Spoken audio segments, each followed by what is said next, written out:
The idea of value streams is that, like in a production line, as something moves down the production line, various processes that happen on the production line add value. This is an idea that comes from Japanese manufacturing.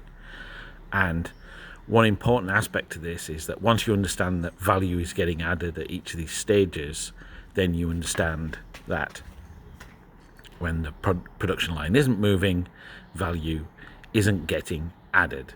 That what's important for this value stream is that things keep moving down it in a smooth flow. Now, this is a very useful idea for producing things that already exist, for existing products, but it's not a terrifically useful idea for developing new products, even software products, but it is a useful idea for other reasons.